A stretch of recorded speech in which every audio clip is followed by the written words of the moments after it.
Everybody knows what they were doing on September 11th. I was headed to work.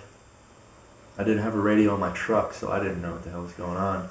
And I pulled onto the job site. I was working landscaping, and my boss said something like, America's under attack or something like that. Common reaction, probably for a lot of people, is like, what the hell are you talking about? Maybe disbelief, and so I listened though, and I heard what everybody else heard that day.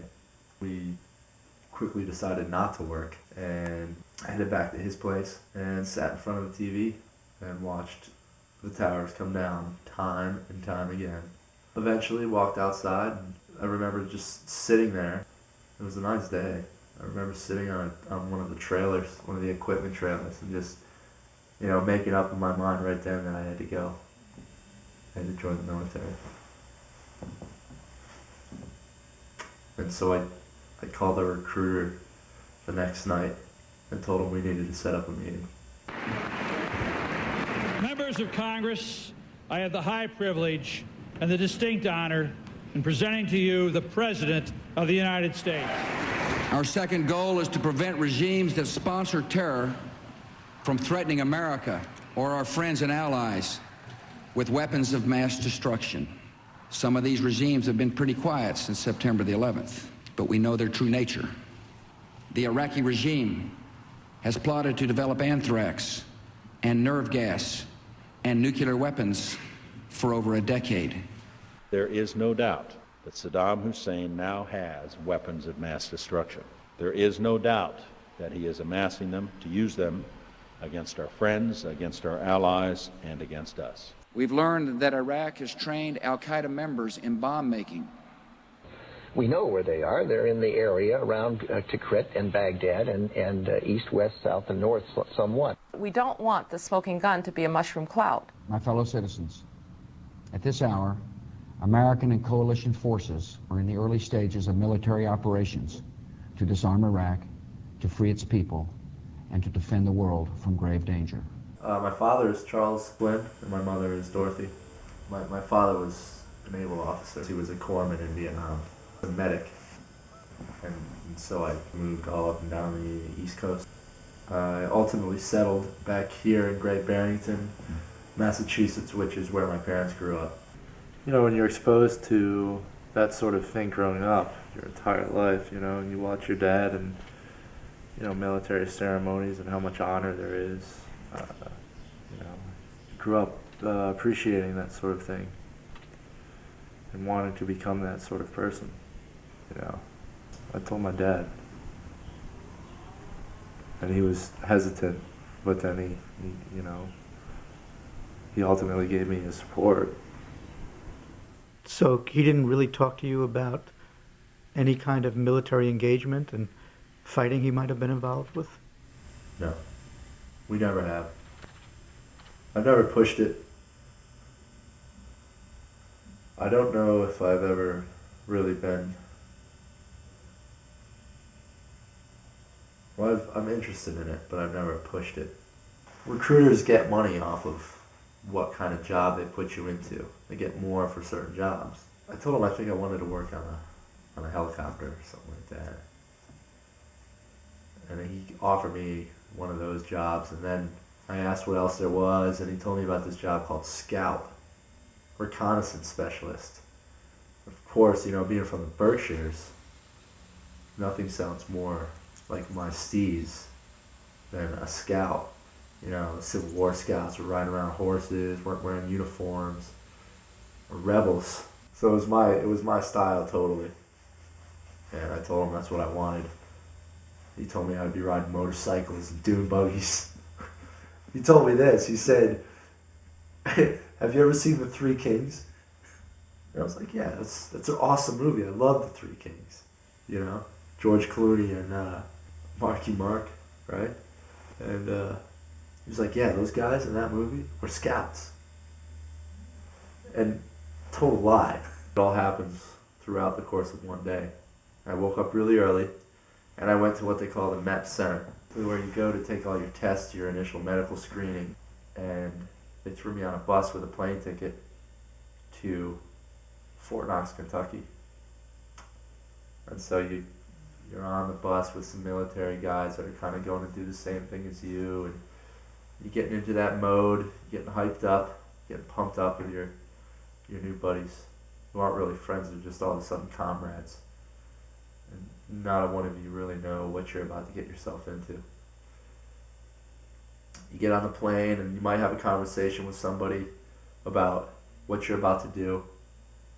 And at the time being post-September 11th and the yellow ribbons that were flying in the air, I mean, it wasn't hard to get support from a grandma or a mother or a father or anyone. And so you felt good about what you were doing. When you got to the airport, you get herded into an area. There's a U.S. military reception area that you go to. And here you wait for your bus to Fort Knox. Here I waited for my bus to Fort Knox. You're told you got to smoke your last cigarette. You got to make your last phone call. Because once you get on that bus, it's it, So I did. I smoked a cigarette. And I called my house one last time, talked to my parents, and then I waited for the bus, got on the bus, and headed to Fort Knox. You get off the bus, and you're all of a sudden in this military installation, which is foreign to a lot of people. I'd been on it before, so I knew. And then you're getting yelled at by the drill instructors. The drill sergeants. The guy, it's just like the movies, the hat, the brimmed hat, the mountie hat, and they're telling you what you are. You're not cool anymore. You're a piece of shit. We did a lot of push-ups that first day. Drank a ton of water. I can remember guys. I was in an all male basic training unit, so I'm gonna say that a lot. I'm just gonna say guys. But you have to realize that it happens to women too in other basic training units. I mean, they were making us drink so much water that it was really putting strain on a lot of these dudes' bladders. And you can only imagine what happened, It was disgusting.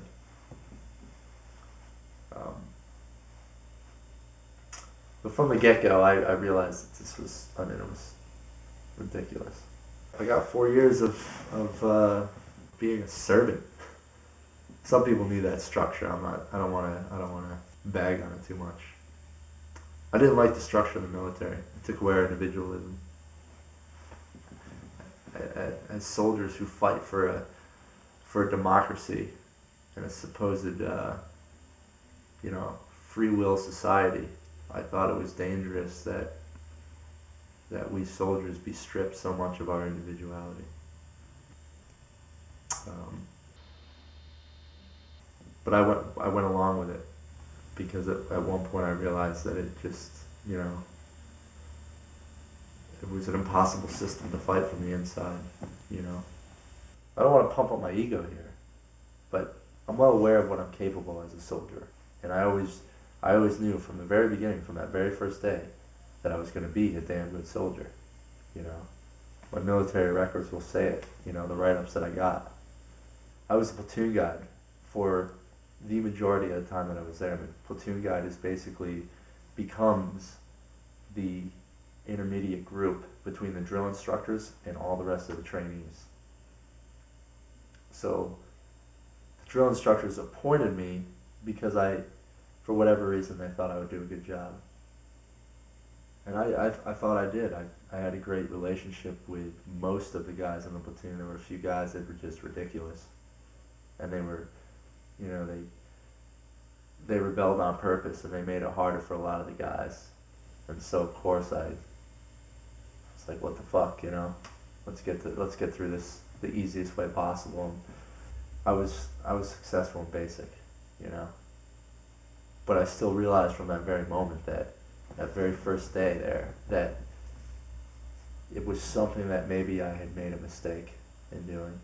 I was bigger after basic, and I certainly must have had a certain air about me. It's what they inject into you. I probably changed a little bit, For the moment, it might not have been permanent, but I came back and I was certainly a little cockier, you know. Came back here, had a huge birthday party. That's the kind of things you do when you come home on leave. You have big parties. You party like you haven't partied before. And your friends all wonder, what the fuck is wrong with this guy? Come home, buy people drinks, get bought drinks.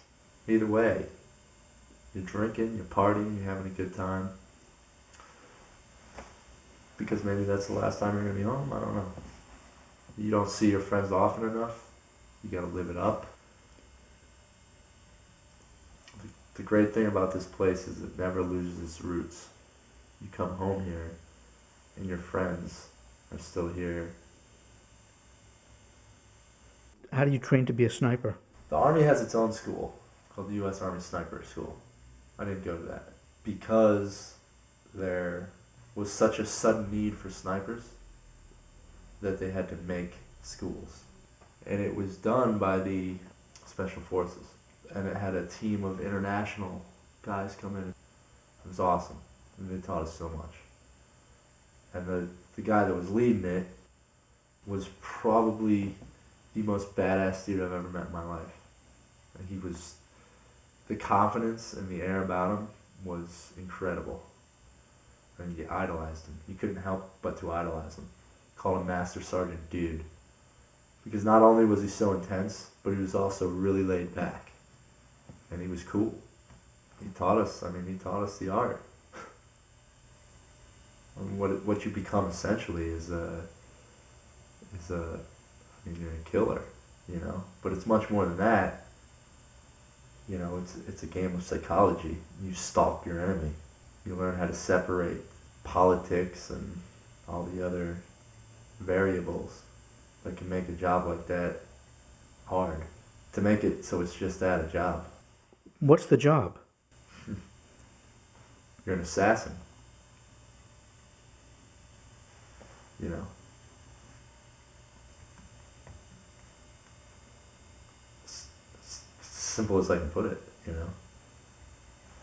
Any movie you've ever watched about a sniper, I mean, that's what you are. You get a gun, you care for it, and you know, you get targets.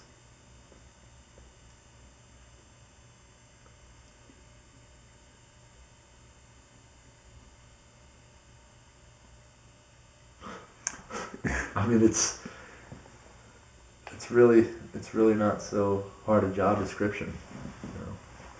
How does one practice being a sniper? What are your targets to practice with? Paper. You know, you start out really close to your target, 100 meters.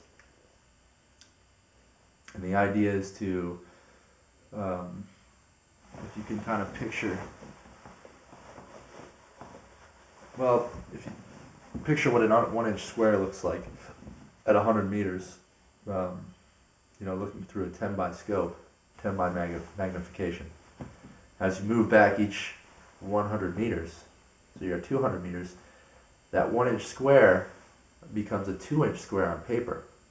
At 100 meters, when you fire your weapon, the bullet isn't affected by very many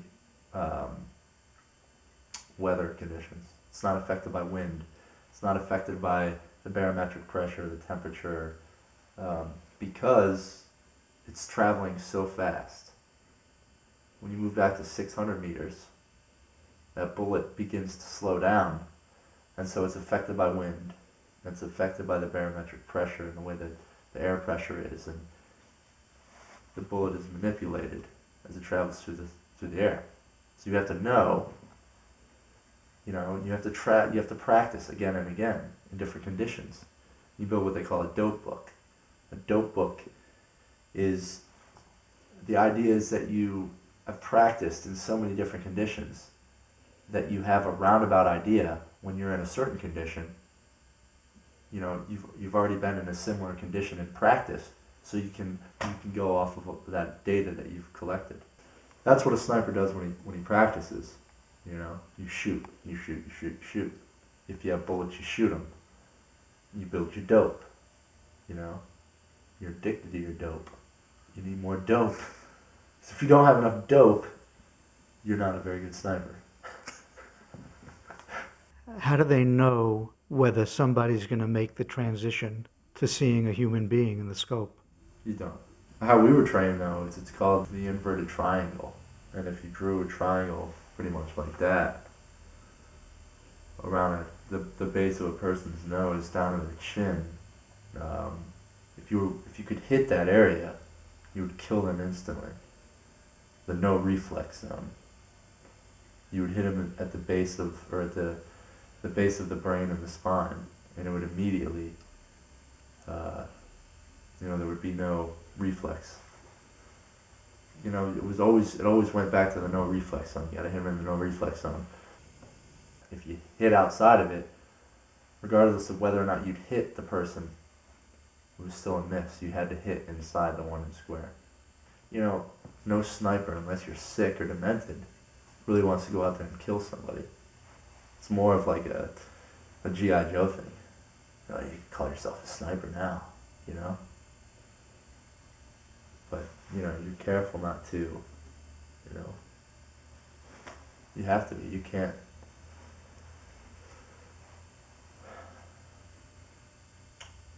You can't be proud of what you are, as a sniper.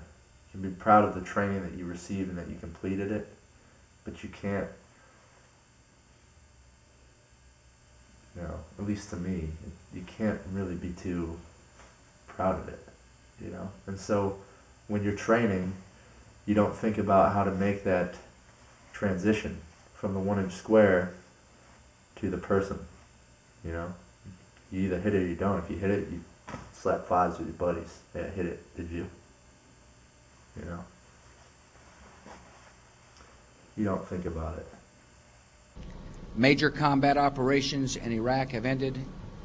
In the Battle of Iraq, the United States and our allies have prevailed.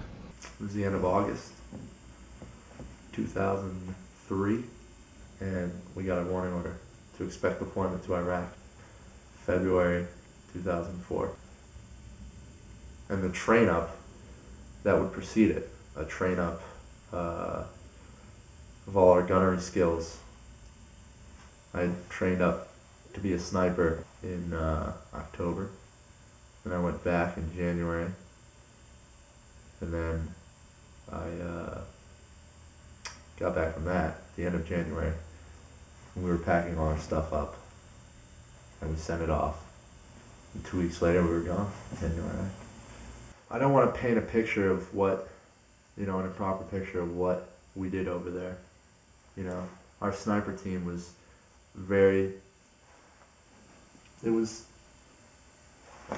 produced very little over there. Was there ever an occasion where you actually had an Iraqi in your sights? You're always looking at people through your sights, using your optics to decipher what a target is doing. Shooting is like such a small percentage of the job as a soldier, and especially as a sniper. If we were chasing a specific target, you'd call back to the battalion to ask them for permission to engage. In a firefight, you follow your rules of engagement. Basically, if your life is threatened, the life of a soldier is threatened, or if you feel that the lives of civilians are threatened by a particular individual, you have the right to engage. And it's such a loose rule that there's about 1 million different scenarios that could encompass that. At 1,000 meters, the average soldier might not be able to tell what a person is doing, but if they see them reaching for, something that looks like a weapon, it could be a stick, a broom, but if it looks like a weapon and they turn and point it then at that soldier or a group of soldiers or a group of civilians, rules of engagement say that soldier observing the situation can fire. I was frustrated. We were doing missions on the sniper team that were so ineffectual. Our mission as snipers was to go out there and find people that were working on the side of the road and planting roadside bombs, yet they'd send us to the same spot for 2 weeks straight. So the people of the insurgency would realize, oh my God, they're there, you know? Again, oh, you know, should we shoot at them tonight? So it pisses you off. My buddies were going out in the scout platoon every day, and they were getting shot at, fucking into gunfights. They were sweating their asses off in the middle of the day. I was sleeping all day. And it pissed me off to the point where I just said, the hell with you, you know? I'm not going to play your game. I'm going to go out there and at least be with the buddies that I came down here with. I went over there, and you go over there with a feeling of what you're going to do. You get yourself pumped up, you have to, you know? And you have to do it because, you know, how else are you going to justify what you're doing, you know? You've got to find reason in the mission. You've got to find the good in the mission. You've got to understand that it's really keeping your friends and family safe back home. The lieutenant that was running the platoon trusted me, you know, he trusted me as a tactical soldier with supreme, you know, training, superior training. I carried around a sniper rifle with me, and it became a very effective tool, psychologically, you know, for the guys in the unit that I was traveling with, and also regular Iraqis that saw this dude hop out of the truck with his big ass gun, and they were like, "Holy shit, what is this guy?" You know. As it is, when you get in a firefight over there, you're oftentimes no further than 200 meters away, if not closer, than the people who are shooting at you. So at that range, you don't need your fucking dope anyway. You just shoot your gun, you point and you aim. You click. You know, the question everybody's going to have in their minds is, did you engage in fire? Were you in a position where you made that judgment, and did you pull the trigger? Yeah. Yeah. Can you tell me about it? There were many instances. You know, we were in a number of different firefights. If you asked me if I was a sniper and I went out and I stalked somebody, I didn't do that. But as a scout platoon, when we went out on missions and we were engaged by enemy forces. There were a number of times when I was forced to shoot back, and it's difficult to. I mean, firefights are insane. They're crazy. There's no logical thinking involved. It's pure instinctual. And then, you know, there's other times where everything just slows down and you can almost anticipate your thoughts as you're making the decision to shoot or to duck or to, you know, you can feel the reason why your body's growing anxious and you can't, you know, move or whatever. It's all business, you know, commands being thrown around. There's also, I can remember sometimes like laughing, you know. We were up over the hood of a Humvee shooting back at a group of guys, and a burst of machine gun fire came across and hit the windshield of the Humvee, like, you know, just so close, you know. And we were both like, we looked at each other and we were like, holy shit, you know. And of course we moved, but you know, there was a little bit of a chuckle, you know. And there were other times when my buddy was hit, you know, and I remember looking into his eyes, and I turned around and I wanted nothing more than to find a fucker and shoot him. What was the usual scenario of being engaged by the insurgents? Normally they were engaged, the firefights were engaged by a roadside bomb. We were up training in the middle of the desert shooting bullets, just shooting guns. And we came back and I was in the lead truck and we were cruising. We were doing about 65 down this road, 70 in the Humvees. All you do is you drive right down the center of these roads. If anybody gets in your way, you're probably going to hit them. because you're not, you know, you don't screw around the bombs being set on either side of the road. But for whatever reason, there was a car parked on the side of the road, and instead of stopping and checking it out, we blew right through it. And it wasn't until the third truck passed that it blew up. And he took shrapnel through his neck and had quite a bit of, like, he got thrown against the side and, like, banged his head a couple times. He ended up making it, but, you know, he was fucked at the scene. And we got into a firefight right there. It was nuts.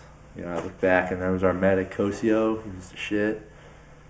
And he's up there, like, right there in the line of fire, working on Zug, you know, patching him up, getting him ready to go. I looked back and there's Zug. He's all fucked up. I turned around. I was just searching for targets, you know. I couldn't find him. I looked and I searched and I kept coming up on little kids. They were watching us out there in the middle of a firefight. I couldn't find the fucker to shoot him, but I wanted to. So there was my buddy right there. The purest of emotion, you know. Eye for an eye.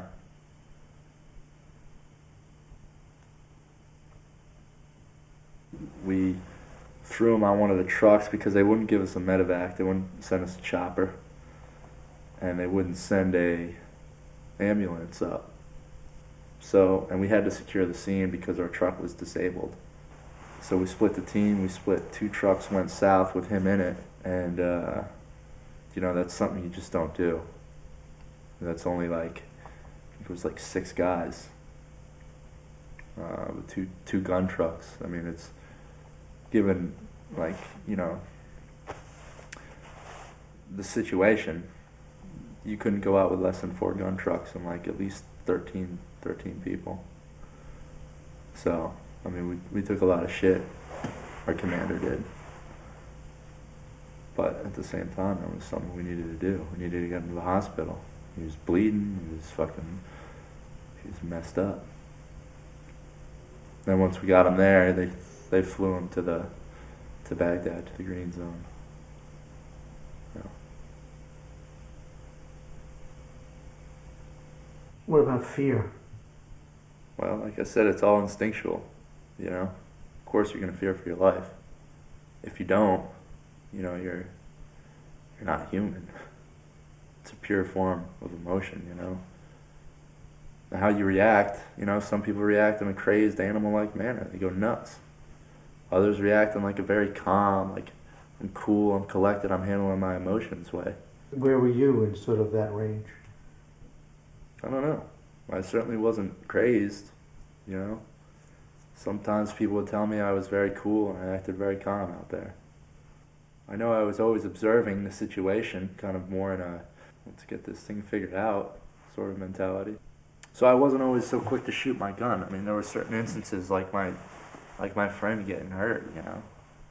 We saw civilians getting in the middle of stuff, and that was pretty bad too. I called a ceasefire at one point, you know. We got shot at late at night on the way back from a mission, and we also got hit with an IED, as I recall. And so we blew through the kill zone, as they called it, the area in which you were in a crossfire. The enemy doesn't sit in one spot, but they spread out over a span of 200, maybe 300 meters. And they get you in what's called a crossfire, so they can easily, or more easily and effectively, shift their fires to a certain point along your line. We turned around and we didn't go off-road, we just went right back into the kill zone, this time with an organized fire. And we laid down suppressive fire, heavy suppressive fire with Mark 19 automatic grenade launchers and 50 caliber machine guns. Small arms fire from our M16s, M4s, and 9mm, and 203 grenade launchers. Quite an assortment of firepower. And we concentrated it on one house that was on the side of the road. For whatever reason, I don't know. The gunners that were up and they had the best vantage point considered that to be the area that we were receiving fire from. And I remember looking at it, and it was, you know, at night you see explosions, the little grenade explosions, and the tracers coming from the 50 caliber guns. Every fifth bullet coming out of there is a red hot round flying through the air. Same with your M16s and your M4s. I mean, it's quite a show. And it went on for probably 2 minutes. Finally, I was like, because I didn't see anything coming back. I had a perfect view. And there was nothing coming back. And I was in the LT's truck, the lieutenant's truck, and I was like, what are we shooting at? And I can't blame him, you know, because he didn't have a good view. He's relying on his gunner. And his gunner wasn't calling back that we weren't getting shot at. I said, sir, we're not getting shot at. You gotta call a ceasefire. So he did. You know, there's always a rule in the military, anybody can call a ceasefire. So, pretty much that's what happened, and we stopped shooting. We went down, and this place was full of, the father was there, and then there must have been like 5 or 6 kids, women and children. That's pretty bad news. Nobody got hurt. It was amazing. Those walls were super thick. But we were shooting through windows. I mean, there were ricochets all through the house. It's fucking amazing. Them kids were hurt. I guarantee every one of those kids has trouble sleeping to this day. Probably still, you know, they probably still pee their pants every time they hear a gun go off. So what's worse? I don't know. If they had died that night, if they really lived the rest of their lives in like complete and utter fucking fear of what the U.S. military, what the insurgency is capable of doing. It's. I don't know. I always go back to that one night as my example, my reasoning for what I'm doing. Children in a war-torn country like Iraq or Palestine or wherever for a long time must grow up and just want it all to end, you know? They must want like the violence to just cease and for there to be peace, you know? And then at some point I wonder when they realize that it is their life and they're forced to choose sides as a means of survival or as a means to protect the people that they love or care about. I mean, these are human instincts.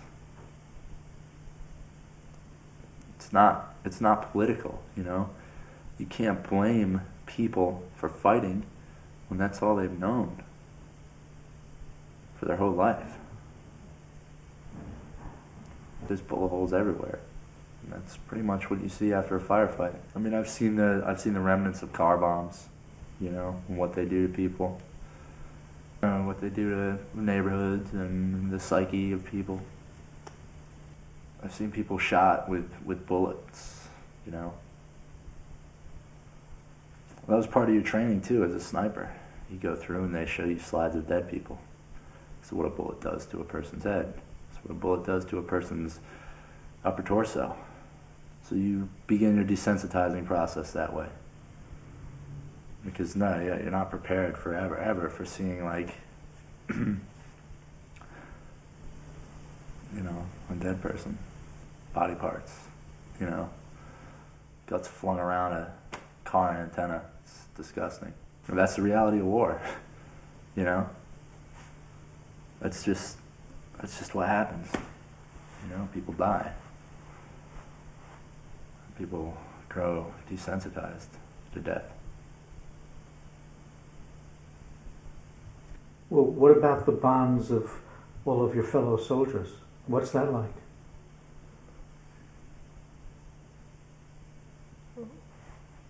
Well, it's close. You know, it's close-knit. It's extremely brotherly.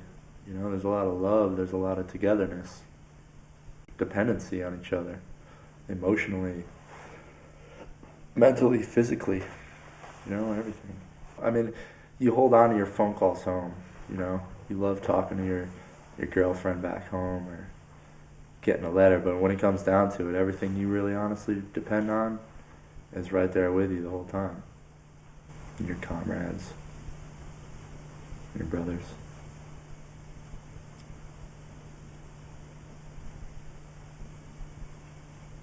Because you can't emotionally or mentally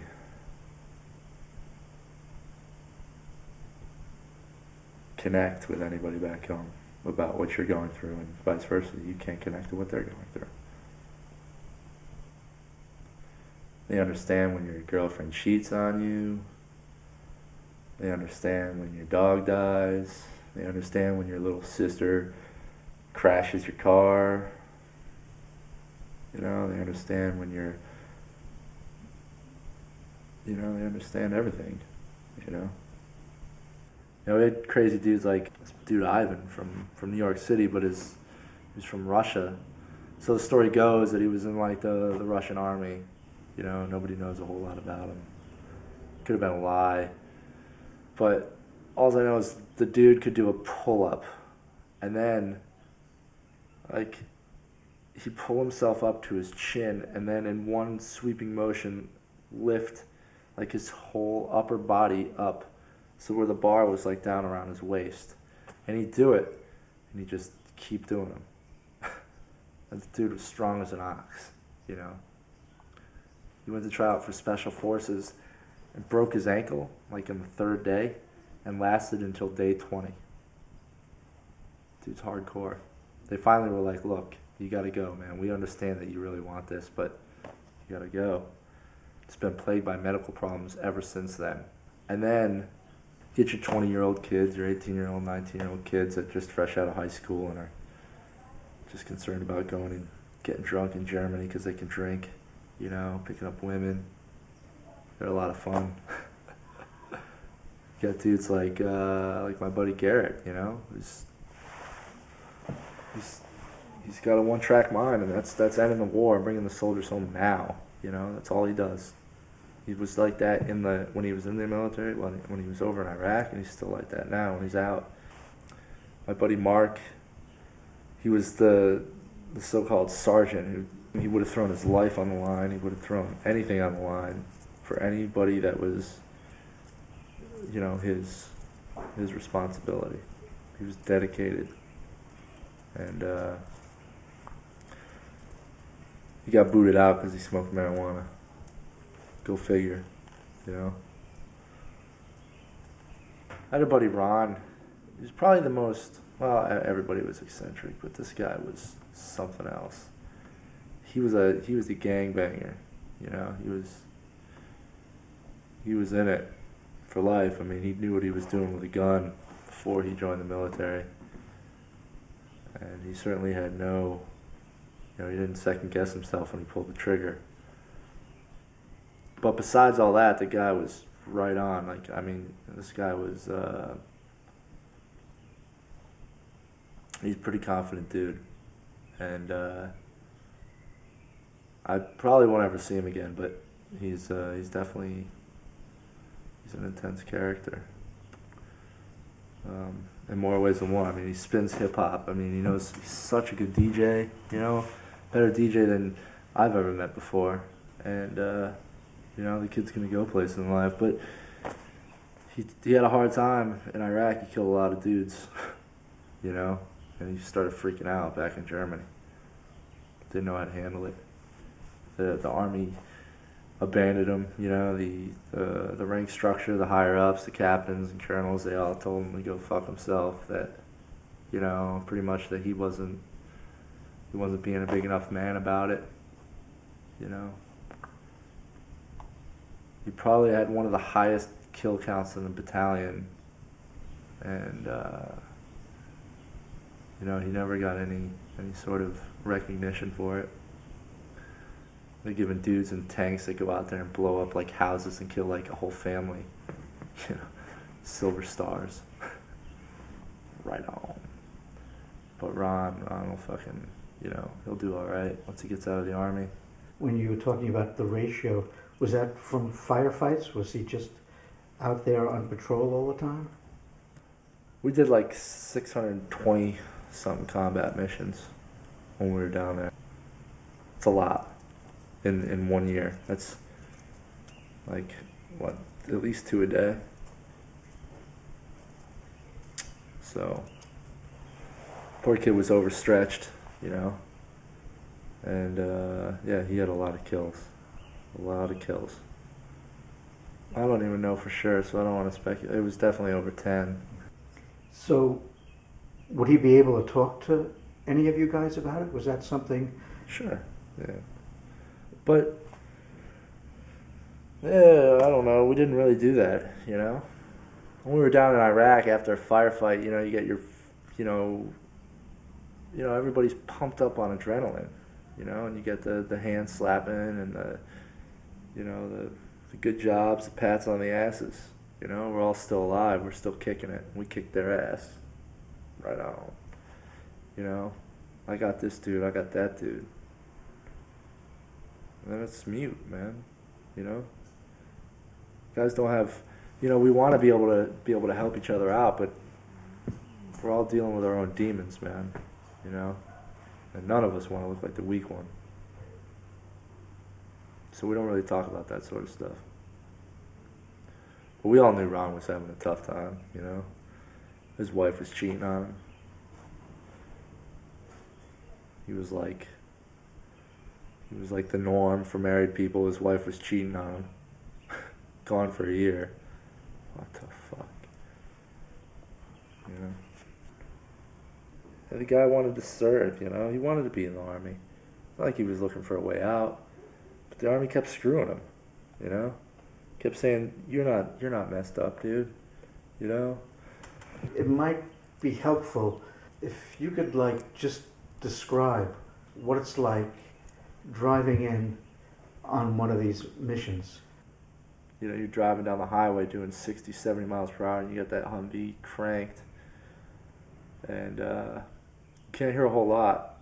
You know, the commander in the truck he's got the hand mic up to his ear, straining to hear what's going on. The gunner is dangling his feet down around everybody. There's ammunition boxes everywhere. The windows are closed. So if it's hot out, which it probably is hot out if you're in Iraq, then you're hoping you got AC. You probably don't, because AC breaks in Humvees all the time. So you're sweating your ass off, drinking water, trying to scan for the enemy.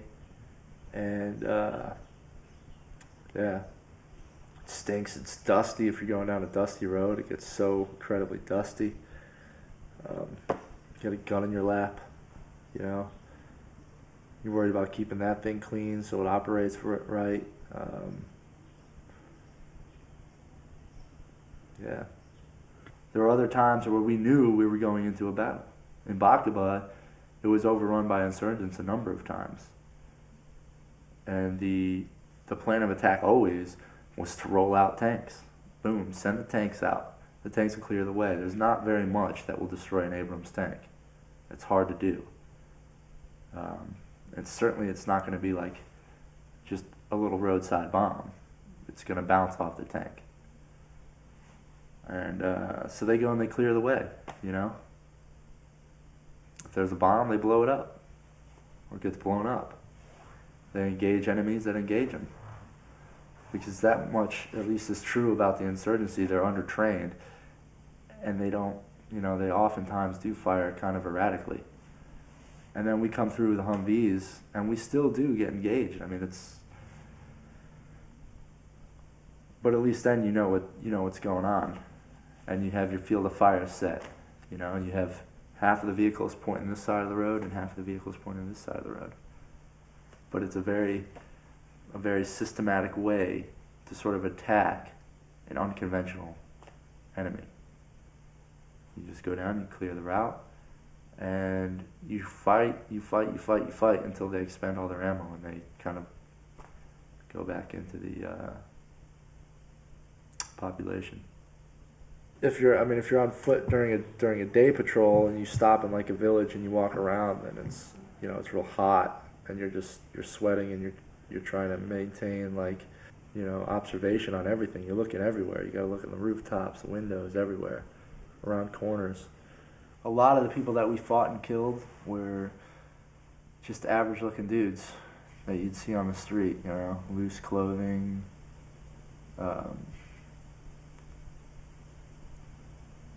beards a little bit, nothing like out of the ordinary. I've seen people running from us. I'm pretty sure they were insurgents, and they looked just like regular people, They shoot and then they duck away. It's hard, It's certainly an advantage that they know they have. If they had uniforms, it'd be much easier for us to decipher. There were times where we dug munitions right up out of the ground in the middle of nowhere by some anonymous tip. Somebody that made $50. Hey, there's weapons over there in the middle of the field. I need money for my family. And that viewpoint might be called ridiculous by some, that there's people that actually care about ending the violence over there, and that's true, I'm sure. But a lot of people are suffering over there. There's a lot of poverty, and they want money, and the quickest and easiest way to do it is to work for the Americans, to help them out. But it's dangerous. Who do you think you were fighting against? Oftentimes, yeah, I think there was the civilians there. We got told time and time again that it was outsiders, out-of-towners that were traveling the country, and that very well could have been, But I saw enough dissent over there. I mean, literally, there would be days where I'd get waved at, and thumbs up from people, and then other days, the days that we got shot at, we'd get a very negative response. It's like they knew what was going on. They knew that we were going to get shot at. Are there opportunities for you to interact with the Iraqi people in normal, everyday fashion? Very little. The closest we got to that was like with the Iraqi army guys, not Iraqi civilians. Whenever we interacted with Iraqi civilians, we were raiding a house or we were searching their car. We were asking them about bad guys. We were asking them about whether they had weapons, where the weapons were, where the bombs were, who those damn bad guys were. How was that communication with the language barrier? We had interpreters that sort of took care of the language barrier as best they could. They spoke very broken English. Our best interpreters were, had very limited English speaking skills, but we did our best. How confident were you that what you were saying was accurately understood and what they were saying back to you? Well, that's the thing. I mean, we never really got too complicated with it, Our interpreters were very, it was always like, well, who are the bad guys? Where do they come from? I mean, real simple, like, easy answer questions, not thought-provoking ones. What was the feeling like when you'd be going into these homes? How were you feeling? Could you get a sense of what was going on for them? Yeah, most of the time they were freaking, they were freaked out. We'd go blasting into a house and, sometimes we'd wake them up, sometimes they'd be up.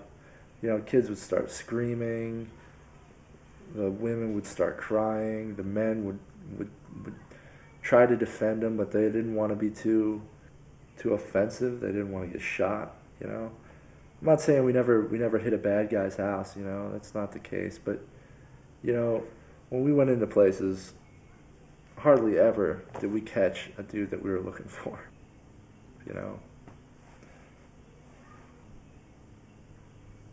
So it was hard to do that sort of thing, and it was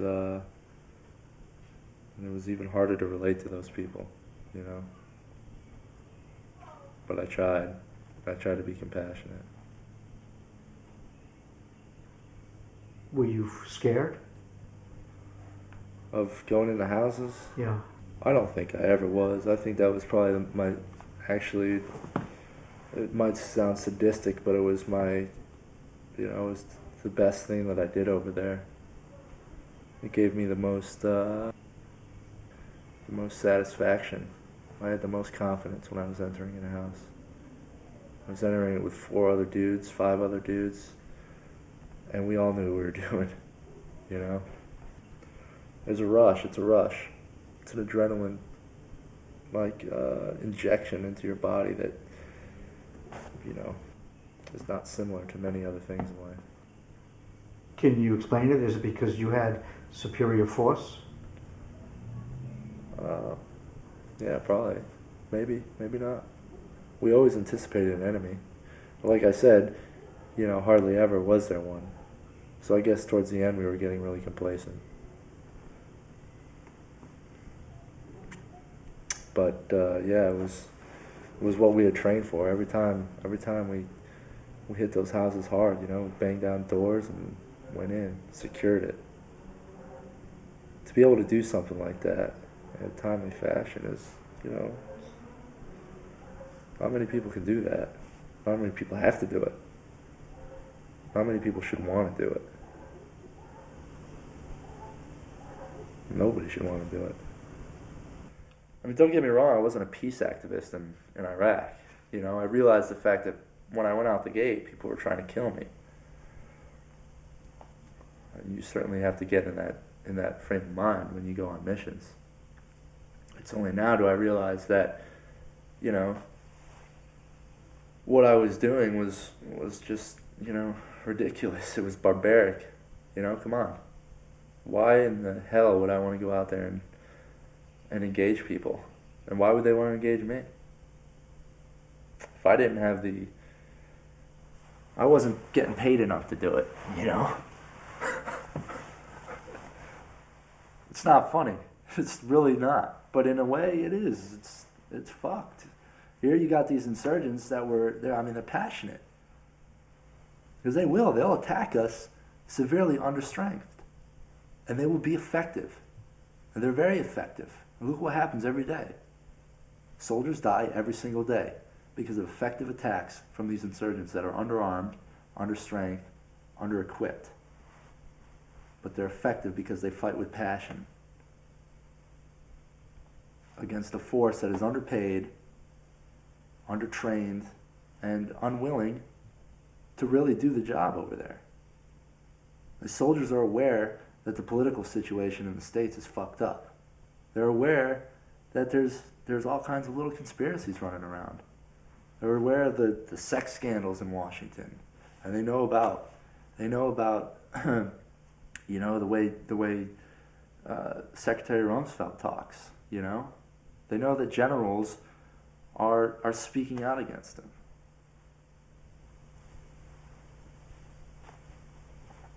I mean, what do people expect? What does it mean when people talk about winning the war? How can you win a war like this? Well, personally, I don't think any war is winnable. But politically or economically, I suppose the best way to win a war like this is to pummel your enemy into submission. If America really wanted to win this war, we'd need to reinstate the draft and probably put about 400,000 more soldiers over there, and really just create a police state, take over total control, start retraining the Iraq army,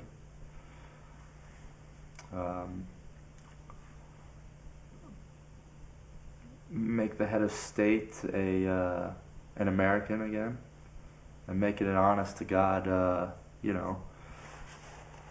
occupation. screw the puppet government.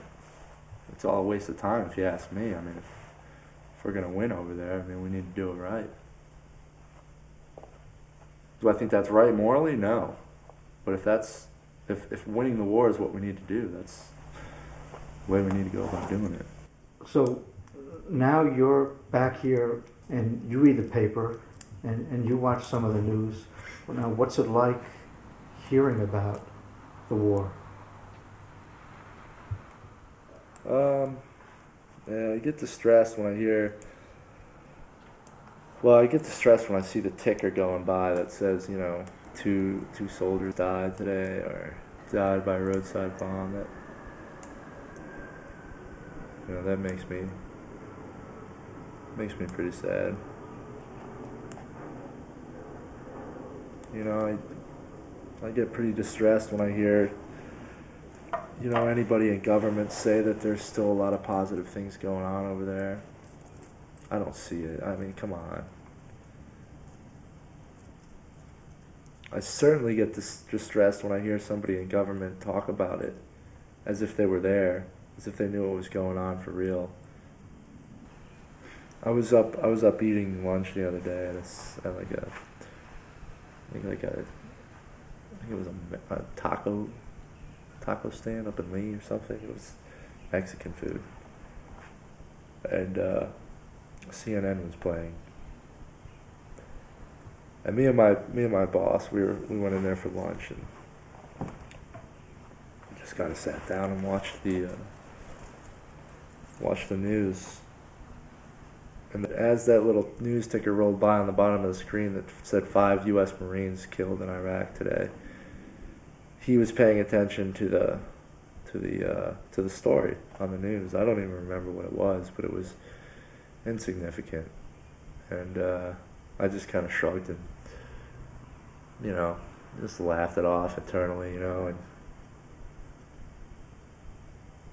and we went on with our conversation. How many of your friends have really asked you about the war in your life? Oh, not many. Not many. I mean, yeah, I guess they have asked, you know, but how do you ask? You know, I understand. I think I understand why it's just the way it is, you know. Why? Maybe, can you tell me? Well, I mean, I don't care about the Red Sox, and they really do. You know, I don't have time to care about the Red Sox, but apparently they do. I'm not saying that's bad, but it's just that's why, you know. And that's the only example I have at the moment. I mean, I guess part of what I'm thinking is, for 24 hours a day, that war was your reality. Yeah. And now you're back home, and what's reality? Yeah. So what's that like? I mean, do any of these people spend any time during the day thinking about we're at war and what that means? Well, yeah, no, they don't. That's just half of it. You know, even I don't have a whole lot of time to think about it. I do, but I don't, you know, it's the only reason I think about it is because it was my reality for a year, you know. I don't want people to think about it. I don't want them to have to think about it, you know. But the fact of the matter is they're responsible for this war. The American people are. Every day that they don't do that they don't stand up and tell their neighbor that this war is bullshit. Every day that they walk into the coffee shop and instead of reading the front page and reading about the war, they go straight to the movie section and see what's playing on at the triplex. Every day that you know, somebody just slaps another yellow ribbon on their car is another day that we turn a blind eye to the injustices occurring in Iraq and elsewhere in the world, not just Iraq. But because it seems to be the most popular conflict on the news, I'll use it as an example. There's an historian in the world who calculated that in all the years that there's been recorded history, Only 29 of those have been peaceful years, years that weren't tied up with conflict, years that people didn't die by violence. 29 years, that's it. And all the fucking years that we've been running around this world. October has been the deadliest month in more than a year and a half for American troops in Iraq. 103 have lost their lives. At least 159 people were killed in a string of attacks across the country. A suicide bombing in western Baghdad claimed the lives of 35 men who were waiting to sign up for Iraq's police force on Sunday morning. 35 miles northeast in Baquba, a grim discovery Sunday. 50 bodies dumped behind the offices of an electrical company. Some remains were taken to a local morgue. The troops waited for U.S. bomb disposal teams to examine others for fear the bodies were rigged with explosives. 3 U.S. troops were reported killed in another attack. Their deaths raised to 2,848 the number of American service members who have died since the start of the war in 2003. For many of these students, any future is a dream. Each day, a nightmare. 50,000 students are officially enrolled in Baghdad University, but you couldn't tell it from looking at the campus. Even more deserted the day after a mass kidnapping at Iraq's Ministry of Higher Education. On campus, we met biology student Mahani Dal and her cousin. They were among the brave ones showing up. They fear their studies could be a casualty. How do you know that a future of a country, any country, not necessarily Iraq, has been destroyed? It's when there's no justice, no security, and no education. If you reach the stage of no studies and no education, and when you lose that, that's it. The people are finished. There is no future. It was dawn in the Shiite slum of Sadr City when calamity struck from the sky. An American airstrike had accidentally killed a baby boy in his family home. His father was injured, so was his mother, says the neighbor. Who will protect us? U.S. and Iraqi forces smashed through houses here looking for criminals they believe kidnapped an American soldier last month. The dead child's uncle is a member of Iraq's parliament. Now he says there's no way he's going back to help govern this broken country. A grim snapshot today of the conflict in Iraq and its toll on civilians. A report by the UN mission in Baghdad says that over 3,700 Iraqis were killed in the month of October. That is the highest one-month toll since the U.S. invasion of 2003. Suicide car bomb shook the Baghdad neighborhood of Sadr City in a fiery, deadly attack that has left more than 100 people dead and more than 200 wounded. Police say the militants set off 3 car bombs and mortar rounds at 15-minute intervals. In a grim testament to the week's exceptional bloodshed, only cars carrying coffins are allowed on roads along with security and emergency vehicles. At the end of the day, we are all losers. This is our home, our country. Sunni and Shiites must come together to rebuild our country so we can all breathe easily. I'm sick of taking sides. I'm sick of bashing Bush but not bashing Hezbollah. And now I'm forced to take a side because they're all marching in Baghdad and supporting Hezbollah. Who am I going to side with, man? My brother's over there. It's a rough situation, you know? Those guys want blood just as bad as most of us Americans want it, you know? Sides are getting picked. And we're in for a good long fight. What's it like now in life, not having anything that has that kind of adrenaline rush to it?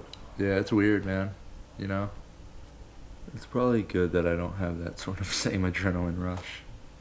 I'll tell you this. I'm glad I don't get shot at on a daily basis. You know, that's kind of cool.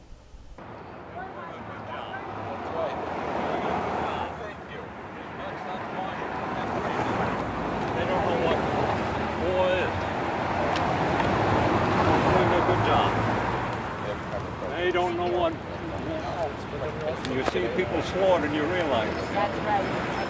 You think there's some kind of correlation between the adrenaline that soldiers get used to and then a kind of depression coming out of it? Maybe. Yeah. Post-traumatic stress syndrome, I got a lot of problems with the way they just throw that out there. I don't think it's like a psychological problem. I think every soldier that comes out of war is going to act this way, you know? What do you expect? You can't name it, you know? You can't give them like a psychological disorder, or anybody really that's experienced something real, something as intense as that. Whatever the case is, you've broken from the norm. You know what I'm saying? You're not like all your friends anymore, you know? Or you're not like the average American, I should say, that goes to college, graduates from college, finds a job and works it until they're 40 and then retires and has a sweet house on fucking the beach somewhere, you know? For risking their lives, you know, soldiers should come back and have to do absolutely nothing. Just go live a nice quiet life. Yeah. So what does this all mean for your life? My life? Well, Mickey, you know, I mean, it bothers me what goes on there, you know. Every day I think about it. Every day I worry about it, you know. And every day I think about what I did. And, yeah, it bothers me. But at the same time, you know, I'm not gonna be unhappy. I have to maintain like some sanity, you know. Well, it's rough, you know, and I'm gonna be happy, and I'm gonna be learning a lot from people, and you know, at the same time, people are gonna be dying still. The world's on fire, you know. The world is on fire, and there's not enough water to put it out, dude. So I'm enjoying my life, man. That's all we can do, man. We do our best, you know? U.S. death toll in Iraq reaching a grim new milestone. A young soldier from Texas is the 3,000th American service member to die since the war began. ABC's Jonathan Karl joins us now from the Pentagon. Good morning, Jonathan. Good morning, Ron. Well, in response to questions about that grim milestone, the White House released a statement saying the president grieves for each life that is lost and that, quote, he will ensure their sacrifice was not made in vain. For U.S. troops, December had the dubious distinction of being the deadliest month of the year. For the military, the 3,000 milestone is just a number. But for an American public increasingly uneasy about the war, it's a stark reminder of its steep cost. Even before this milestone, the number of U.S. troops killed in Iraq surpassed the total toll on September 11th. 2006 was a difficult year for our troops and the Iraqi people. Mr. President, less than 2 months ago, at the end of one of the bloodiest months in the war, you said, absolutely, we're winning. Yesterday, you said, we're not winning, we're not losing. Why did you drop your confident assertion about winning? My comments, the first comment was done in this spirit. I believe that we're going to win. I believe that, and by the way, if I didn't think that, I wouldn't have our troops there. That's what you got to know. We're going to succeed. My comments yesterday reflected the fact that we're not succeeding nearly as fast as I wanted when I said it at the time, and that conditions are tough in Iraq. The new strategy I outlined tonight will change America's course in Iraq. This will require increasing American force levels. So I've committed more than 20,000 additional American troops to Iraq. The vast majority of them, 5 brigades, will be deployed to Baghdad. These troops will work alongside Iraqi units and be embedded in their formations. Our troops will have a well-defined mission. Even if our new strategy works exactly as planned, deadly acts of violence will continue, and we must expect more Iraqi and American casualties.